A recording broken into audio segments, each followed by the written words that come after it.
Comment? Akitom, ouais. Bon, en tout cas, il y a un principe très important. Il y a un principe très important chez Rabbi Nachman qui s'appelle le mikvé. Rabbi Nachman, il a dit un jour, tout commence par le mikvé. Rabbi Nachman a dit, tout commence par le mikvé. Et Rabbi Aaron de Karlin, il a dit que c'est pas une mitzvah pour un homme d'aller au mikvé, une femme bien évidemment. Mais là, on va parler du mikvé des hommes.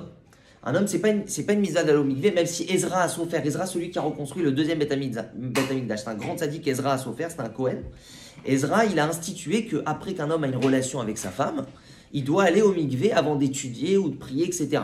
Mais les sages de la Mishnah, de la Gemara, ils ont mis de côté ils ont enlevé cette obligation. Ils ont dit c'est trop dur parce que si les gens ils n'ont pas de mikvé, alors quoi, ils pourront plus étudier, prier, c'est compliqué. Même moi, par exemple, ce matin, j'ai pas pu venir, j'ai pas pu aller au mikvé. C'est pas de notre faute, quoi. Même j'ai été là-bas, j'ai pas pu. Donc ça veut dire quoi? Je peux plus étudier, je peux plus prier. Merci beaucoup. Oh, ouais, un petit sucre, s'il te plaît. Merci. Que Dieu te bénisse. Donc ils ont enlevé. Mais d'un autre côté, ça reste que c'est bien après avoir Chazvé Shalom, soit une émission de semences en vin, Chazvé Shalom, soit d'avoir eu une relation avec sa femme, tout à fait permise, d'aller au mikvé. Après, le lendemain, avant de prier, étudier, ou même dans la journée. Voilà. Et Rabbi Aaron de Karlin, il a dit, c'est vrai que c'est pas une mitzvah, c'est pas obligé, mais la sainteté que va te faire acquérir de te tremper dans un mikvé, aucune mitzvah ne peut te la faire acquérir. Et donc, et d'ailleurs, Rabbi Levi Yitzhak de Berditchev, il a dit aussi, pourquoi d'aller au mikvé c'est la plus grande mitzvah? Il a dit ça sur deux choses, sur la simcha et sur le mikvé. Il dit pourquoi d'aller au mikvé c'est la plus grande mitzvah, bien que c'est pas une mitzvah. C'est parce que ça va t'amener à toutes les mitzvot. Ça va te donner une sainteté qui va t'amener à vouloir faire tout le reste des mitzvot. Alors on va voir un mot de Rabbeinu sur ça. Vayehi à Maboul. Il y a eu le Maboul, vous savez le déluge. Alors le déluge c'était quoi? C'était de l'eau. C'était de l'eau bouillante. C'était en fait, vous savez quand on lave, quand on cachérit son évier pour Pessah, on met de l'eau bouillante. L'eau ça... Alors, ce qu'il va nous dire ici, il nous dit Amaïm metarim mikol atumot. L'eau purifie de toutes les impuretés. Toutes les impuretés, c'est grâce à l'eau qu'on purifie. Bifrat mibgam abrit. Et en particulier de l'impureté de la brite, tout ce qui touche à la débauche. C'est-à-dire que quelqu'un il a une impureté, que ce soit la shonara, que ce soit le Shabbat, que ce soit la colère, tout ça c'est des impuretés. Quelqu'un qui se met en colère, on lui enlève sa neshama. Et le Harizal il dit il y a une autre neshama impure qui vient dans son corps. Donc après il faut se purifier de ça. Ok, ça c'est le mikvé, ça purifie toutes les impuretés, mais en particulier la purification de la brit mila, donc de tout ce qui concerne les relations, d'accord, homme-femme, que ce soit permis ou interdit. Le mikvé, ça purifie. L'eau, ça purifie. Qui a tevila be mikvé maïm ou tikun gadol meod ibgam abrit. Le fait de se tremper dans de l'eau, donc dans un mikvé, ça répare énormément les dommages causés à la brit mila. Première chose, c'est de se tremper dans un mikvé. Un Breslev, il sait quand il veut faire tchouva sur ce domaine-là, il fait deux choses. Il va au mikvé, il est tikkun haklali. La première chose, c'est de se tremper au mikvé. Qui a tevila be mikvé ou sod italmut vetor amaim. Maintenant, pourquoi? Alors, ok, ça correspond au déluge. Ok, ça correspond même à la douche. Comment on lave quelque chose? Avec de l'eau. Comment on nettoie la cuisine, on nettoie notre corps, on nettoie la vaisselle, la voiture? Avec de l'eau. Ok, mais ça c'est le sens simple. Pourquoi maintenant j'ai fait une faute Chazvé Shalom dans la brite, je vais au mikvé, ça répare, quel rapport? Alors il dit que le fait de se tremper dans un mikvé, ça correspond au fait de se cacher dans de l'eau. Se tremper au mikvé, c'est pas juste rentrer comme dans une piscine. Il faut rentrer tout son corps sous l'eau. D'ailleurs, normalement, on ne doit pas avoir de choses qui font khatsitsa, qui font séparation. Mais j'ai appris, il y a à peu près 1 an. Alors moi, bon, j'ai pas de bague ou de collier sur moi. Au début de la tchouva, j'avais. Et ma chevalière de la bar mitzvah, mon collier. Donc moi, j'enlevais. Un Tunisien, ça c'est ça que j'ai. La chevalière, c'est la gourmette avec le prénom. Ça c'est. Donc moi, j'enlevais. Mais en vérité, chez Ravifra, il a dit que pour les hommes, comme le mikvé, c'est pas obligatoire, il n'y a pas de ratitsa pour les hommes, en vérité. Alors, même si tu as le bracelet qui te met Ravifra pour la Oman, moi j'ai dit, mais comment tu mets un bracelet que je peux plus l'enlever, je vais aller au mikvé? Il dit, non, il dit, ça fait pas ratitsa pour un homme. C'est mieux, attention, c'est mieux de rien avoir, mais ça fait pas ratitsa. Par exemple, une femme, elle a un petit truc, laisse tomber, quoi. Elle doit faire, avant la douche, bon, vous connaissez, voilà, elle doit faire tout le processus. Alors, de se tremper au mikvé, c'est de se cacher sous l'eau, se cacher de l'œil. Comme le poisson, ce qu'il va dire ici. Et il nous dit, chez Zeberinat Tikkun Abrit, Berinat Zaro Shel Yosef, ça correspond à la descendance de Yosef. Chez Zachal Ishlemut Tikkun Abrit.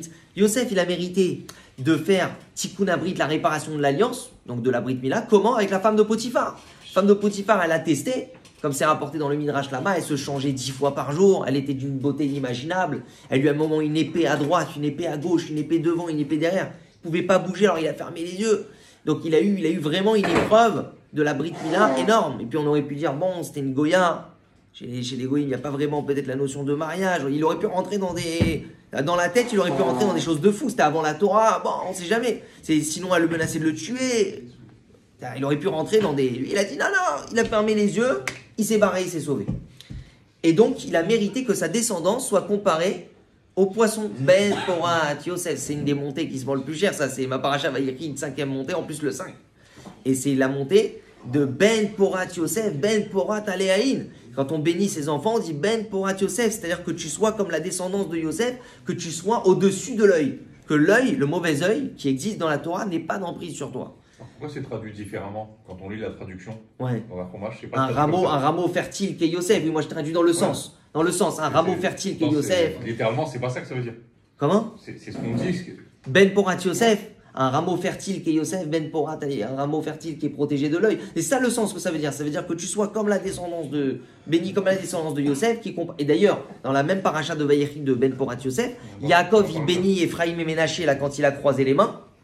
Tous ses enfants le vendredi soir, les garçons, qui est Ephraim, Veki Ménaché. Et les filles, qui est Sarah, Rivka, Rachel, Véléa. Ok. Les garçons comme Ephraim et Ménaché. Qu'est-ce qu'il a dit Yaakov quand il les a bénis? Il a dit que ta descendance, donc ces fils-là, soient bénis comme les poissons. Pourquoi? Parce que les poissons, ils sont sous l'eau. Et alors, comme ils sont sous l'eau, ils sont protégés de l'œil. Et comme ils sont protégés de l'œil, alors ils sont protégés de la faute de la Brit Mila. Et comme ils sont protégés de la faute de la Brit Mila, quand il y a eu le déluge, que le déluge il est venu, ce qui va nous dire Rabbeinu, essentiellement à cause de la faute de la Brit Mila, que là-bas il y avait une débauche inimaginable, et que c'est à cause de ça qu'il y a eu le déluge. Ils nous disent les sages, selon un avis, c'est à cause de ça essentiellement. Rabbeinu il retient cet avis. Alors les poissons, ils n'ont pas été tués. Les poissons, ils n'ont pas eu besoin d'aller dans l'arche de Noir. Ils étaient dans l'eau et ils ont continué à vivre. C'est tout. Pourquoi? Parce qu'ils sont sous l'eau, ils sont pas sous l'emprise de l'œil. Et quel jour ils ont été créés les poissons? Le 5. Le 5e jour. C'est pour ça que les Tunisiens, ils aiment beaucoup les poissons et le 5. Il n'y a pas de hasard dans les minagim des Tunisiens, des Marocains, des Algériens, des Ashkénazes. Il n'y a pas de hasard, il y a des sources. Et il nous dit comme ça, Valken, Imshelou, la Dagim, chez Bayam, c'est pourquoi ils ont été comparés aux poissons de l'eau. Chez Amaïm, Mechassé, elle aime, parce que l'eau, elle les couvre, elle les recouvre, elle les cache. Ven Aïnara. Et l'Aïnara, le mauvais œil, il n'a pas d'emprise sur eux. C'est quoi le Aïnara selon Rabbeinu? C'est pas t'as une belle voiture, t'as une belle maison, t'as une belle casquette, t'as des belles chaussures, t'as vu où il est parti en vacances sur TikTok. C'est pas ça l'Aïnara. C'est vrai que ça existe ça aussi. C'est vrai qu'il faut faire attention. Et d'ailleurs j'ai entendu du Rav Raphaël Pinto, au Hachem qui est très connu. Raphaël, j'espère que tu vas bien. J'espère que tu vas bien. C'est comme ça qu'il commence. Hein. 20 rue Curial. Rav Raphaël Pinto qui est venu à Ouman d'ailleurs. Oui, bien sûr. Et il a dit attention, messieurs, dames, il a dit quand vous mettez vos enfants sur les réseaux sociaux, dites très attention à ça. Ne mettez pas les enfants sur les réseaux. Mettez vos vacances, votre voiture, les enfants ne les mettez jamais. Il a dit faites-moi confiance, ne les mettez jamais, jamais. Même on a envie, attends, tu montes ton fils, ta fille. Non. Ne mettez jamais ou mettez, vous savez, les trucs qui mettent là le cœur sur la tête. Cachez, ne mettez pas. Mais ni la femme ni les enfants. Voilà, ni la femme, non, Bémet, hein, ni la femme ni les enfants. Bémet. Non, mais c'est très important parce que le mauvais œil il existe. Mais là il parle d'un mauvais œil spirituel. C'est quoi le mauvais œil de chez Rabbeinu? C'est pas ça. C'est le mauvais œil qui correspond au Ra HaKolel, au mal général des 70 nations. Rabbeinu il explique dans une Torah d'Ikouté Moran, il me semble c'est la 36. Là-bas il dit que chaque nation a un défaut de caractère. Chaque nation. Les États-Unis c'est ça, l'Espagne c'est ça, la France. Et bien mettre que dans le compte numéro 12 de Rabbeinu, il explique un peu chaque pays, c'était quoi son défaut. Et la France, il explique là-bas que c'était la parlotte. Parler pour ne rien dire. Hein.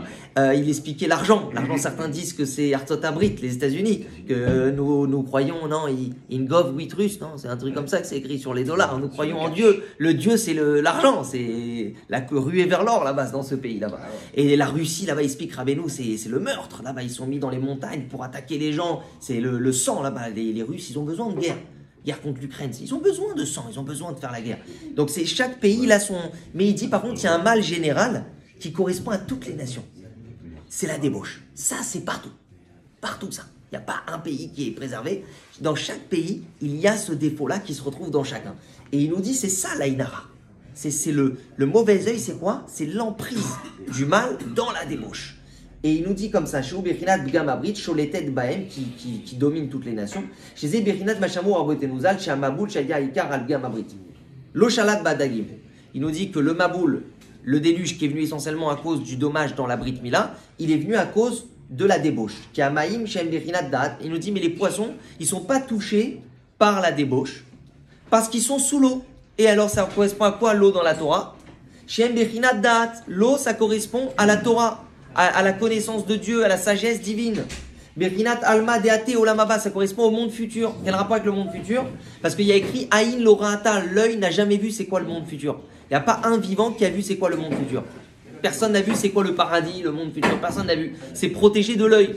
Et bah pareil, l'eau, ça correspond à la Torah, la sagesse de la Torah, la sagesse cachée, les secrets de la Torah. Et il nous dit Mechassim Alem ou Matinam Mibgamabrit. Donc là, on apprend, messieurs, un secret extraordinaire. Bonne journée. On apprend que la Torah, l'étude de la Torah, elle protège de l'œil, du mauvais œil. C'est quoi le mauvais œil? C'est l'envie de débauche. D'ailleurs, il m'a dit mon Roche Kollel, qui n'est pas Breslev, mais il m'a dit un pirouge de Rabbeinu, il m'a dit Rabbeinu, il dit que la source de l'envie des femmes et de l'envie de l'étude de la Torah, c'est la même spirituellement. C'est la même. Et ça veut dire quoi? Ça veut dire que tu choisis, soit tu mets ta force dans l'étude de la Torah et ça va affaiblir ton désir de femme, soit tu vas mettre dans les femmes et ça va affaiblir ton désir d'étudier la Torah. Mais c'est la même source. C'est la même chose. C'est incroyable ça quand même. C'est pour ça que les sages dans la Gemara, quand ils ont voulu tuer le Yetzara de la débauche, là-bas ils ont tué le Yetzara de l'idolâtrie. À l'époque, l'idolâtrie c'était très intéressant. Les gens ils couraient pour faire idolâtrie. Mais aujourd'hui, une statue, ça m'intéresse pas. Et ils ont voulu tuer le Yetzara de la débauche. Mais ils ont dit le monde il va s'arrêter. Pourquoi? Parce que le monde il tient sur l'étude de la Torah. Or les gens ils étudient la Torah parce qu'ils ont cette source de désir qui provient du désir de débauche. Seulement il faut bien le mettre. Il faut le mettre dans l'étude de la Torah. Donc plus tu vas étudier la Torah, plus tu vas affaiblir ton désir de débauche. Et il nous dit qu'il vient Mabrit Magia Daika Bifrinat Afar. Il nous dit parce que l'envie de débauche, il vient sur l'élément de terre. Vous savez que Dieu il a créé le monde avec 4 éléments et chacun de nous on est rempli de ces 4 éléments. La terre, la terre, l'eau, l'air, le feu. Maintenant, chacun le mois qu'on est né, on est plus attaché à un domaine qu'un autre. C'est intéressant de voir ça. Mais en tout cas, il nous dit le Bgam Abrit, il vient sur l'élément de terre. Chacun en nous, on a un élément de terre. On vient de la poussière, de la terre.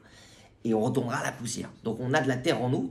La débauche, elle vient de cette envie-là. Pourquoi? Bifrinat Afar Avala Maïm. Oui, parce que la terre, c'est le manger du serpent. Et le Rabbeinu, il explique que le feu, c'est la colère. La colère et l'orgueil. L'air, c'est les paroles en l'air.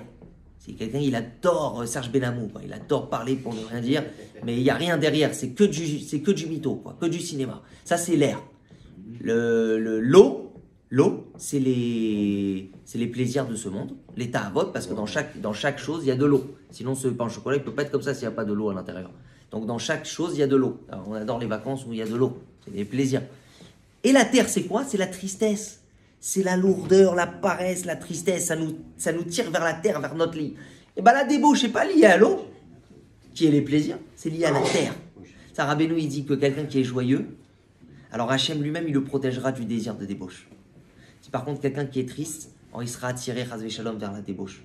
Parce que la débauche, ça vient d'une tristesse. Ça vient de la tristesse, la dépression, le yéhouch, la paresse, ça nous entraîne à la... Il y avait une histoire qui est assez marquante, mais bon, on n'est qu'entre adultes, on peut la raconter.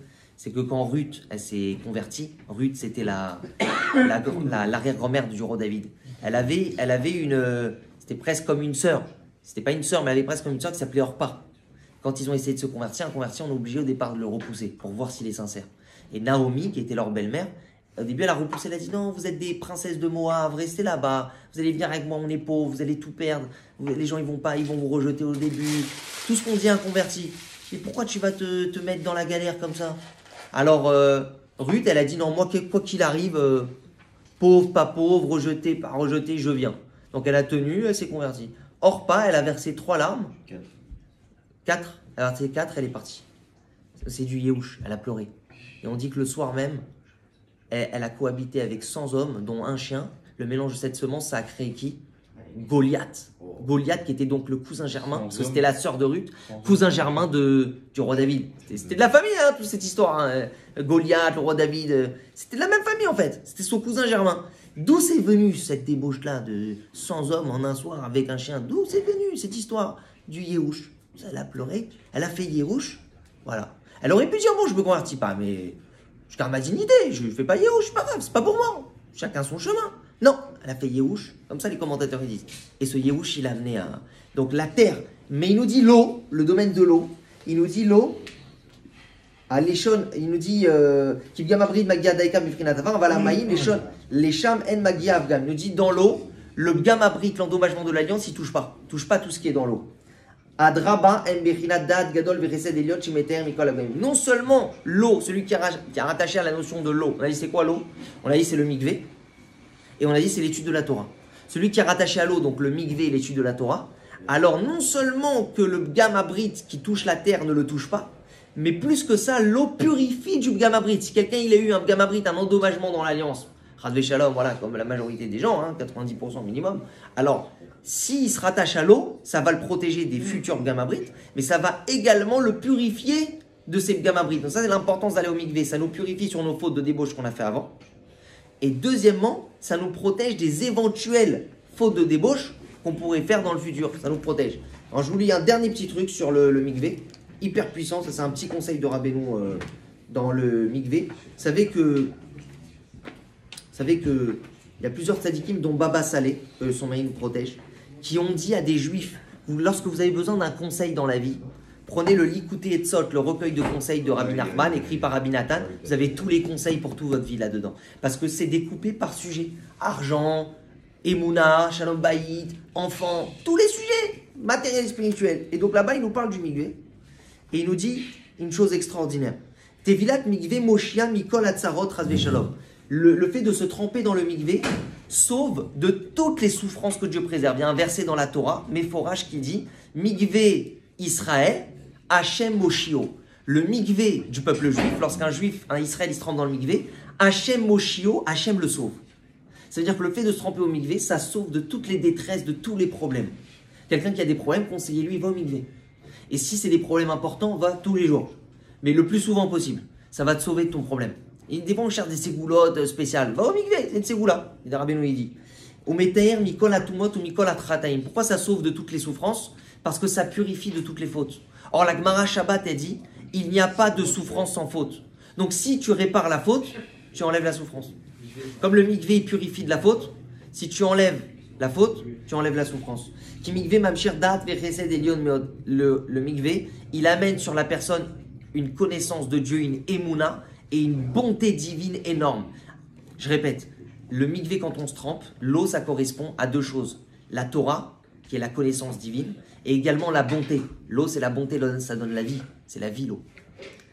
Quand on se trempe dans le mikvé, ça attire sur nous une connaissance divine, c'est-à-dire de la émouna. Mais nous, il dit, c'est quoi la connaissance divine? C'est la émouna, savoir qu'il n'y a rien en dehors de Dieu, que tout vient de Dieu, que tout est pour le bien. C'est le savoir, ça c'est une connaissance.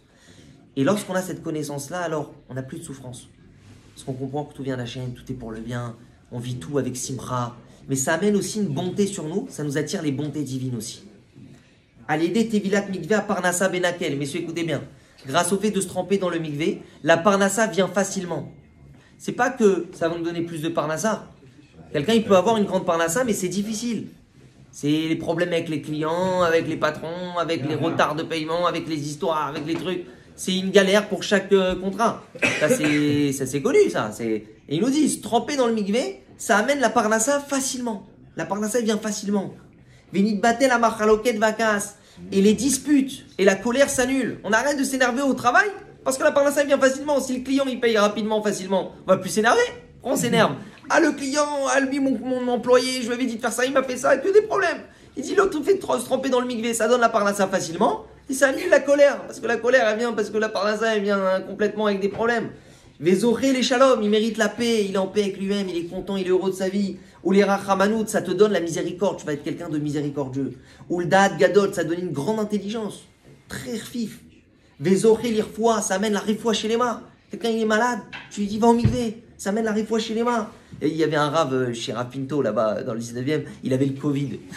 Et il dit, c'est un ami à mon père, Rabbi Fergan. Il dit, je vais au mikvé. Je dis, mais attends, t'as le Covid, je comprends pas. T'as le Covid, tu vas au mikvé. Je dis, t'as pas compris, le mikvé, ça donne la guérison. Il lui dit, tu crois que tu vas aller, ça va t'amener la maladie? Pas du tout. Va là-bas, ça va t'amener la guérison. Ou les chaim, barichut yamim. Ça amène. Bon, faut mettre les crocs quand même, parce que ça amène aussi les champignons. Faut mettre aussi les crocs. Et il nous dit, ou les chaim, barichut yamim. Et ça amène la longévité. Ça donne la longue vie aux gens. On a dit, c'est quoi la longévité hier? Le sens simple, c'est de vivre une longue vie. Mais le sens de Rabbeinu, c'est que chaque jour, on va élargir ces jours, on va mettre de la sainteté et des mitzvot en plus. Chaque jour, il va être rentable, rentabilisé chaque jour. Ou le horaire ben Adam l'Hachem Itbarach. Et ça nous donne la faculté, quand on va parler après, de réveiller les gens à la tchouva. Des fois, on parle, ça rentre là, ça sort là, ou ça fait rien. Non, si tu te rends dans un mikvé, quand tu vas parler à des gens de Torah, tu vas faire un cours, tu vas parler, ça va toucher son cœur. Ça va le réveiller à la tchouva. Dernière chose, messieurs, on finit sur ça. Il nous dit... Hein? On va faire Kaddish tout de suite. C'est fini tout de suite, messieurs. Une phrase. Il nous dit, le mikvé, je vous lis très vite, le mikvé n'est absolument pas nuisible pour la santé. Et tous les docteurs qui affirment que le mikvé n'est pas bon pour la santé n'est pas du tout un docteur. Il nous dit bien au contraire, le mikvé, s'il n'est pas trop froid, attention bien sûr, pas non plus gelé que tu vas mourir. Il nous dit le mikvé, s'il n'est pas trop froid, ça ouvre les pores de la peau pour laisser sortir les choses nuisibles, transpiration, les microbes. Ça ouvre les pores de la peau et ça sort comme ça. Et il nous dit, les médecins expérimentés le savent, et un médecin expérimenté dira, va au mikvé. C'est bon, on a fini? Va au rachet.